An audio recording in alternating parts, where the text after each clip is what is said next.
तौहीन अदालत केस में इमरान खान ने सुप्रीम कोर्ट में अपना जवाब जमा करा दिया है। इस पर मजीद तफसीलात हासिल करेंगे डॉन न्यूज के नुमाइंदे हसीब भट्टी से। हसीब, बताएगा क्या मौक़िफ़ इख्तियार किया है इमरान खान ने दरखास्त में? देखिए, सलमान अकरम राजा की वसातत से उन्होंने जवाब जमा करवाया, जिसमें ये कहना था उनकी जानिब से कि जानते बूझते सुप्रीम कोर्ट के हुक्म अदूली नहीं की। यकीन दहानी करवाता हूँ कि मुझे 25 मई की शाम को अदालती हुक्म बारे में आगाह नहीं किया गया। सुप्रीम कोर्ट ने अपने हुक्म में बाबर अवान की मुझसे मुलाकात करवाने का भी कहा था। अदालती हुक्म के बावजूद इंतजामिया ने बाबर अवान की मुझसे मुलाकात की सहूलत नहीं दी।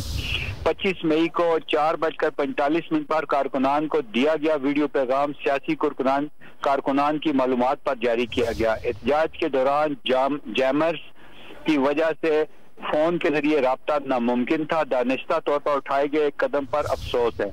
इस बात की तरदीद करता हूँ कि अदारों की रिपोर्ट्स अदालती हुक्म अदूली साबित करती हैं। अदारों की रिपोर्ट्स हकाइक के खिलाफ हैं। एजेंसियों की रिपोर्ट एकतरफा है। जवाब इमरान खान के दस्तखतों से जमा करवाया गया। जी, बहुत शुक्रिया हसीब भट्टी, आपने तफसीलात फराहम की।